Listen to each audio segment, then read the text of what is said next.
Sa mahigit 2 dekada ko na sa larangan ng dokumentaryo, nasusubaybayan ko ang paglipas ng mga taon sa buhay ng aking mga nakakasalamuha. Isa sa kanila, si Aliyah Maclin. Para saan ba yung cane? Bakit ka nagkikane? Para hindi ako maumpog. Ano yun? Hindi, may dumaan na nagbibisikleta. May anak ka lalaki? Ako? Oo. Oo. Alon? Oo, pangalan niya Alon. Mag-play kaya kami. Oh, gusto mo? Saan tayo pupunta? Ha? Ipinanganak na bulag si Aliyah. Ngunit madilim man ang kanyang mundo, puno naman ng sigla at liwanag ang kanyang buhay. 5 taon siya noong makilala ko. Nagkasabay lang kami sa isang biyahe noong taong 2007.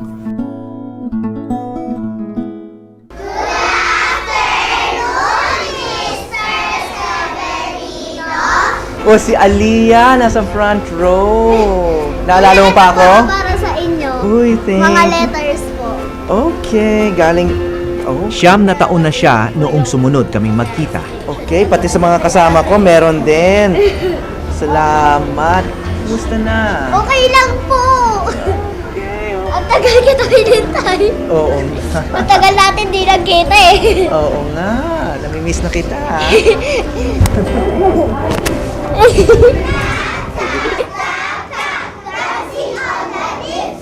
Inilaban ng kanyang yumaong ina na si Fina na mailagay si Aliyah sa isang regular na paaralan. Hindi naging hadlang ang kanyang pagkakaiba para magtagumpay sa klase ng puro mag-aaral na nakakakita. Ngunit sa isang lipunan na kaunti lang ang serbisyo at pagkakataon para sa mga may kapansanan, hanggang saan maaring mangarap si Aliyah.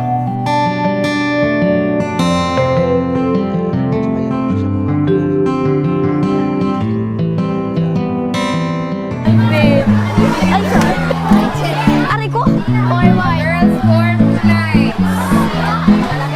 Grade 6 na si Aliyah sa Barangka Elementary School sa Marikina. It's PE time. It's PE time. La la la la la. Ikaw talaga. I wanna dance. Sa pagbilang sa mga tulad ni Aliyah sa mga regular na klase, nasanay ang ibang mga bata sa kanila. Korunda rin kayo dyan eh.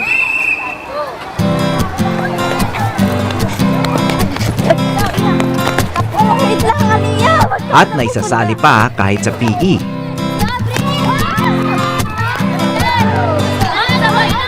Sabay lang, mami! Ma'am! Hoy! Ika dito. Ayan. Ayoko nga. May ipinakilala siya sa aming isa pang bulag na estudyante, si Renzo. Patunay sila na may mga pintunang nabubuksan para sa persons with disabilities. Ngunit ayon kay Aliyah mismo, may mga kaklase siya na sarado pa rin ang isip. Nakaka-disappoint kasi mayroong mga tao na sabihin na po natin na halimbawa, periodical test ng English, nakakuha ka ng 45/50. Sasabihin sa'yo, ay, kaya mo lang nakuha yung test na yan kasi naawa sa'yo yung teacher, itinuro sa'yo sagot. Yung parang nakaka-disappoint na, bakit? Pagka-blind po ba, wala na, hindi rin po ba kami katulad nyo na may kakayahan din? Eh lahat naman po ng tao, binigyan ng Diyos ng kakayahan. So yun po yung nararamdaman ko. Honor student pa rin si Aliyah. So, Aliyah, nanalo ka pala ng Photography Award, Best in Still Life. Opo. Ito bang litrato mo, itong bulaklak? Opo. Ganda. Anong klaseng bulaklak daw yan?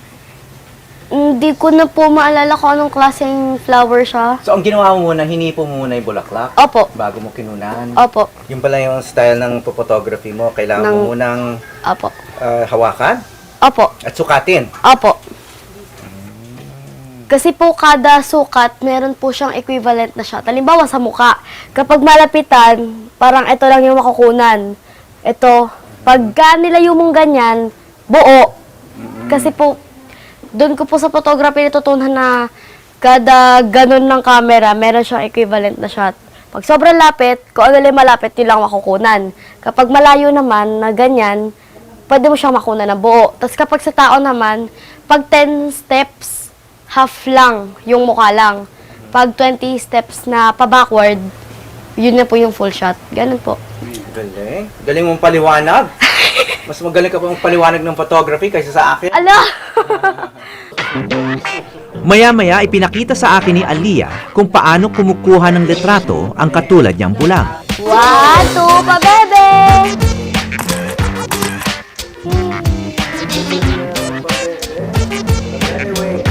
One, two, pa bebe! One, Oh, pabebe, wait.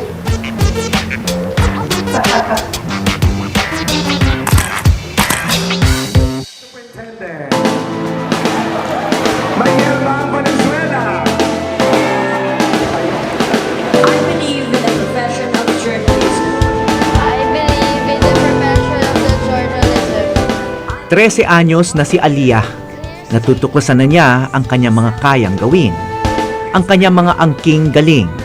At ngayon, pangarap niyang maging isang journalist. It's the journalism of humanity, It's a journalism of humanity, of and for today's world. of and for today's world.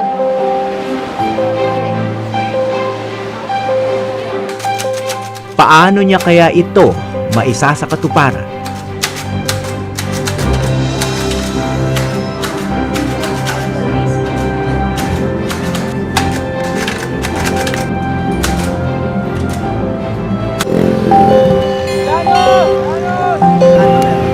Opo, kasi mistake ko sila dito. Kadalasang puno ang araw ni Aliyah. Ngayon, may competition pa siya dito sa Marikina Sports Center. Ang kanyang ate Ayath ang naging pangunahing cheerleader ni Aliyah mula nang mamatay ang kanilang ina noong taong 2010.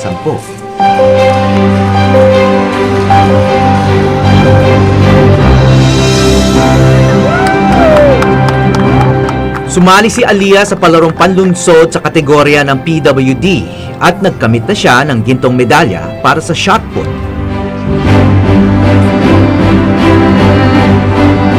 Para makasali naman sa karera ng takbo, kailangan ni Aliyah ng partner. Sa hapong yon, ang 12 anyos na si Lendel ang gumabay sa kanya.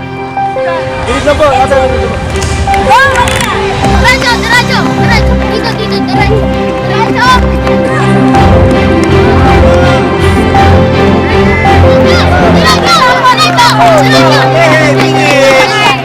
Kasi noon, pag iniisip ko, konting may maririnig lang ako about Aliyah na hindi ka pwede sa system na to, wala kaming sistema para sa kapatid mo.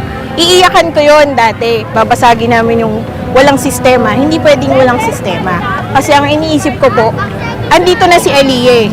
So kung walang nag-e-exist na sistema, kakatok kami para bigyan nyo kami ng chance.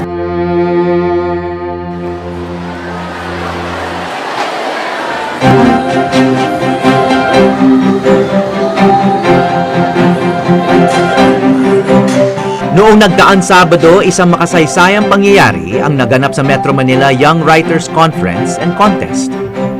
Sa kauna-unahang pagkakataon, pinayagan ng isang bulag na sumali sa paliksahang ito, kung saan may 1,000 estudyante ang kalahok.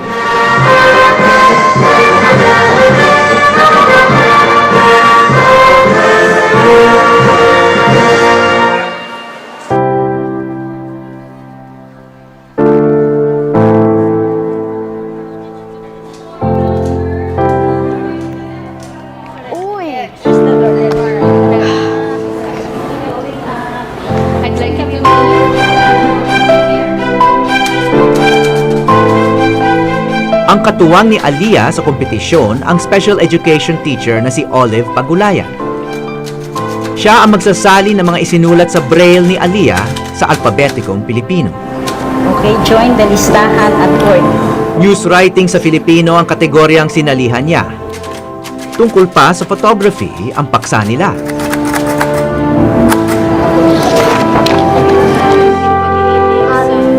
At po yan, at Gmail. Yan. Ito, ma'am.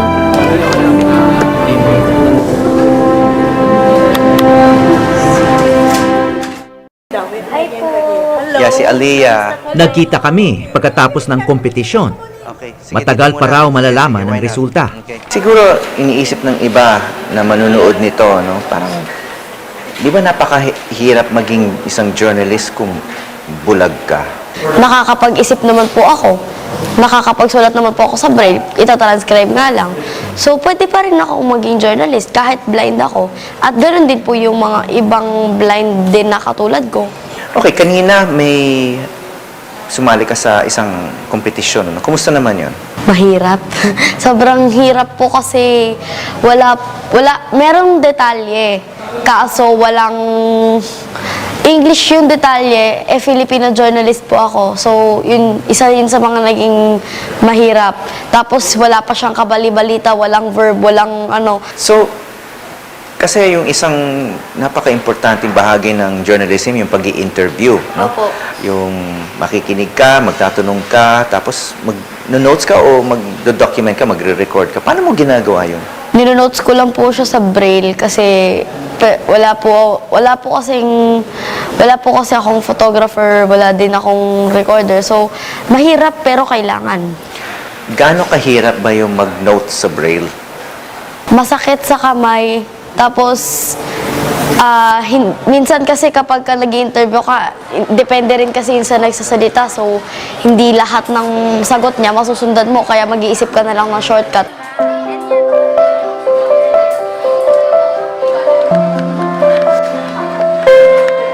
Ngayon, meron akong dala para sa'yo na mas practical. Ulit? Hindi, ito naman, yun pasalubong. Yung pasalubong, ito pumasko na. Ano kaya yan?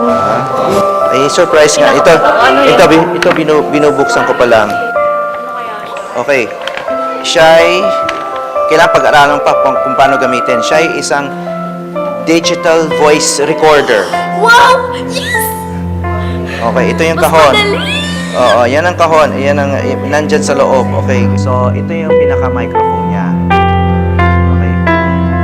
Ngayon, kailangan pakinggan naman yung recording mo. Isinama ko si Aliyah sa museo ng GSIS sa Pasay, kung saan isang paligsahan din ang nagaganap noong Sabado rin yun.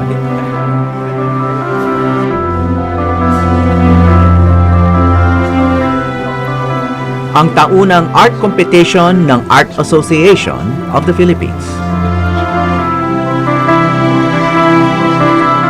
Doon niya makikilala ang isang tao na maaring magturo sa kanya ng ibang pagtingin.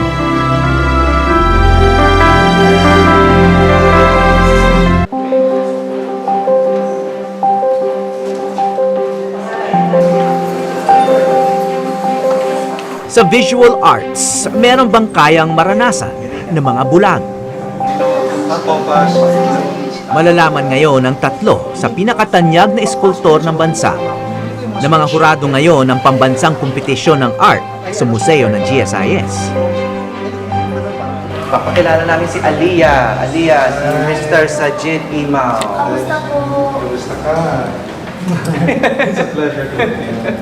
Isa sa kanila si Sajid Imao. Campus journalist, nag-aaral din siya ng journalist. Ipinakilala ko si Sajid kay Aliyah at siya ang naging kauna-unahang sikat na interview ng dalagitang nangangarap maging journalist.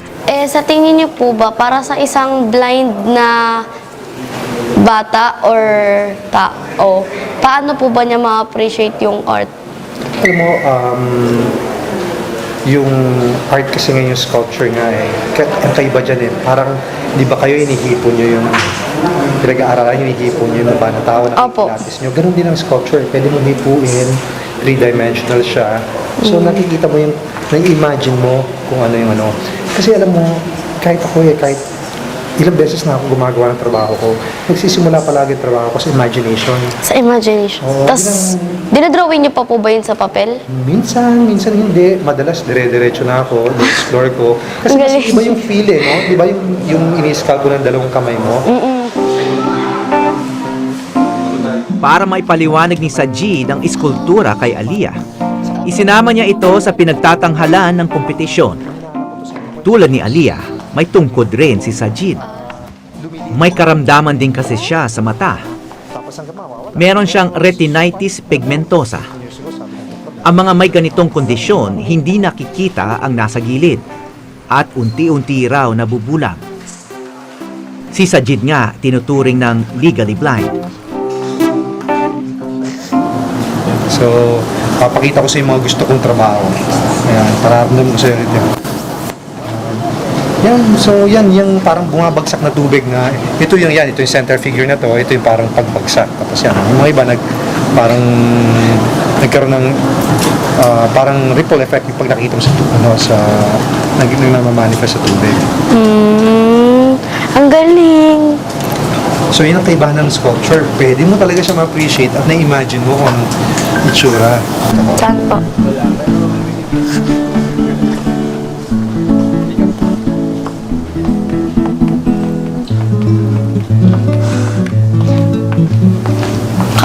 Kayo po may gawa niyan? Hindi. Mga entry to sa contest to eh. Ah, sa Nag-judge ako contest. ngayon. Kasama ni... Ito. Ito.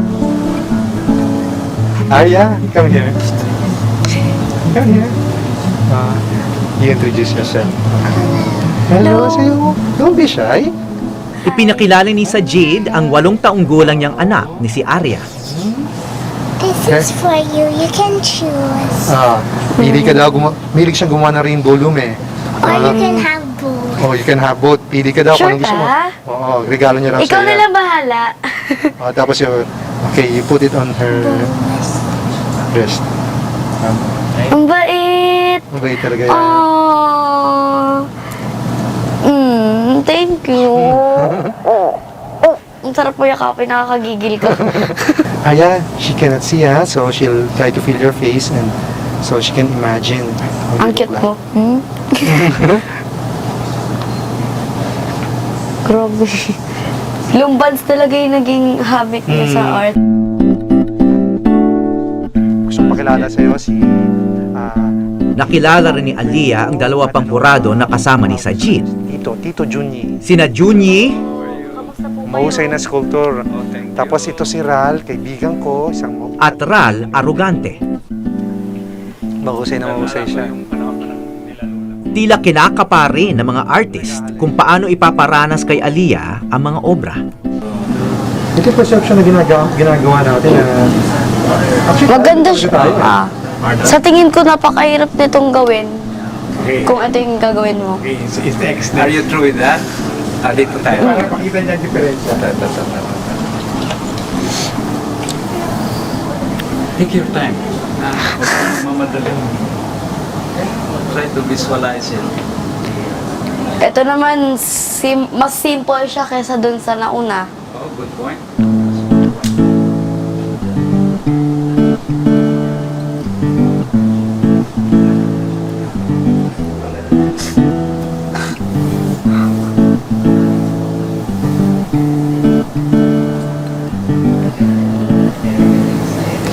Sa gawang to, nakikita ko kasi yung yung simplicity niya, kasi yung pagkakaukit niya talagang simple lang talaga siya. So, ayun. Part yan ng good sculpture, although separate. Pero part siya. Simple lang din siya. Hindi ko alam kung ito din yung nakikita niya o may iba akong nakikita. Pero sa tingin ko, ito tsaka ito, parang, ano ba siya? Siguro kaya, magkasama to din. Oo, kasama siya. Siguro kaya to ginawa, ito, parang nagsisimula siya sa, yung alam niyo yung tipo ng tao na nagsimula lang sa wala hanggang sa biglang, siya na yung ginagalang, nirespeto, parang ganon. Yun yung nakikita ko sa gawa niya. So, ayun. Malinis yung namamangha ako talaga. Talaga? Minsan kasi ang mas matagal yung pag-iisip kung anong gagawin. Totoo yun. Yung pag-iwan anong gagawin. Sa totoo lang po kasi dati talagang wala akong sa visual. Siyempre, oo. since blind nga ako, talagang wala akong puso sa visual. Pero nakausap ko pa yung parang, ay, iba pala. You have Iba your pala hands yung- and you Tsaka have your hawakan mo na imagination. ngayon yung sculpture. Ang maganda sa mga taong katulad mo, mas nagagamit ang imagination. Alam mo sabi ni Einstein, imagination is more powerful than knowledge, which is true. Which is true. So, Kasi, mas acute ang imagination mo. He uses her hands. Nakikita niyo yung focus mo niya. Not as accurately as the actual Nagkaroon si Aliyah ng bagong pananaw sa sining. Si Sajid, ang visual artist na lumalabo na ang paningin. Ano naman ang natuklasan?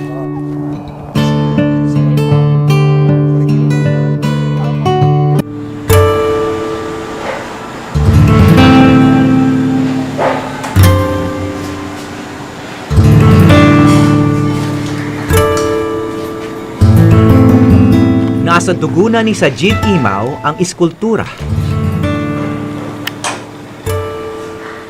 Ang yumao niyang ama na si Abdul Mari Imaw ay naging national artist para sa iskultura at pagpipinta.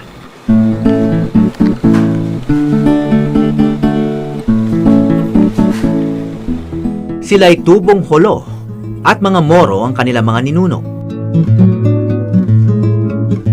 Kahit hindi siya lumaki sa tradisyon ng Kristyanismo, nakakagawa siya ng mga eskultura na nagbibigay inspirasyon sa mga nananampalataya rito.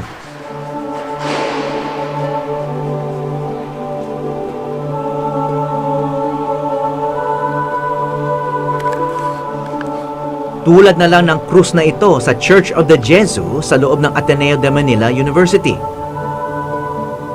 Ang naiiba rito sa Kristo ni Sajid Imaw ay mas bata. Yung nasa crucifix dito kaysa sa karaniwan natin nakikitang Kristo. Kasi kung tutuusin, bata pa naman si Kristo nung namatay.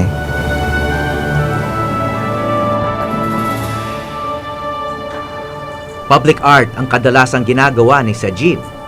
ang consideration ko kasi, ang lahat ng mga sculptures, palaging nakalagay sa pedestal.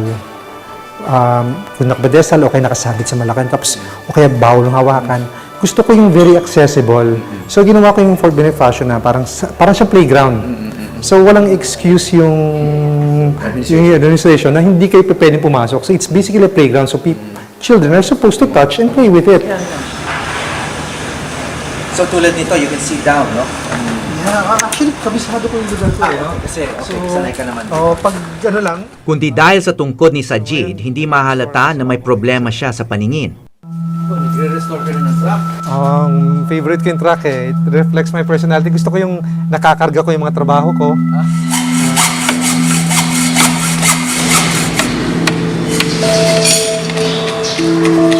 Carbon copy. Yeah.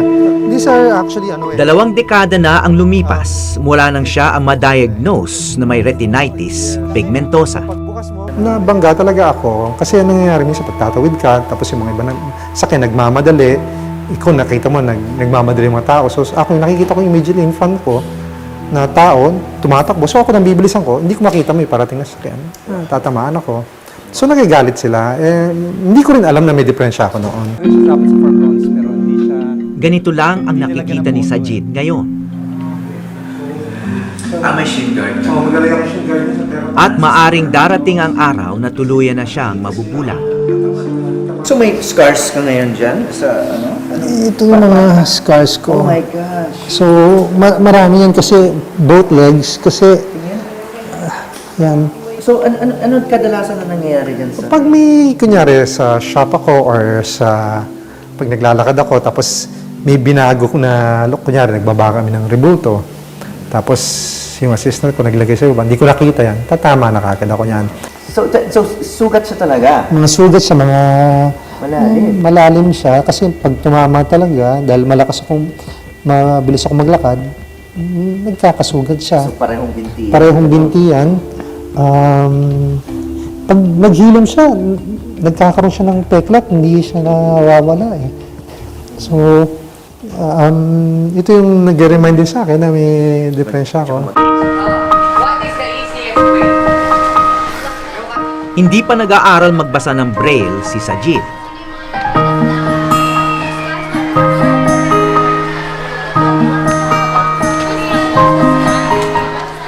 Nung una ko siya nakita, nga, tinatry ko yung hide yung tears ko kanina eh.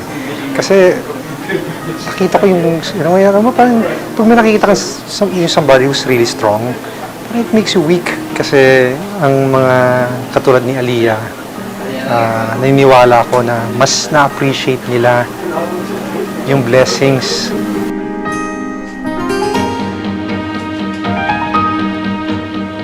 Mas nakikita nila yung blessings, hindi katulad ng mga taong yung ordinary na nakakakita ng maganda, hindi nila na-appreciate.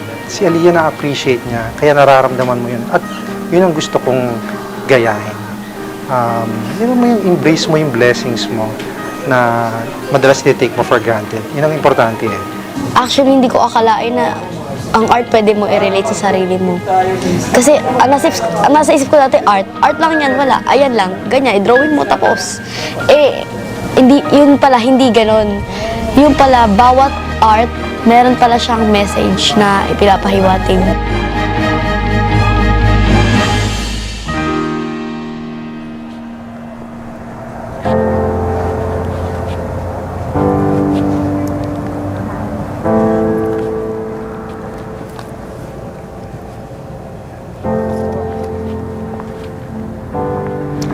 Kung nagpupunta ako rito sa campus ng Ateneo, hindi ako umaalis hindi ako dumadaan dito sa statwa ng aking tokayo, si Father Horacio de la Costa. Sabi ng mga naging estudyante niya, talagang kamukha niya ito. Paborito siyang guro ng aking ama at ipinangalan niya ako sa kanya. Pero hindi ko na siya nakilala. Dahil din siguro sa ilang araw namin nakasama sina Aliyah at Sajid. Napatitig ako sa mata ni Padre Horacio at parang naaninagan ko kung sino siya. Kung ano siya sa paningin ng aking ama noong high school pa siya. Sa tagal ko nang pinupuntahan si Padre Horacio, noon lang din ako nagtaka kung sinong lumikha ng obrang nagdadala ng aking isip sa ibang panahon.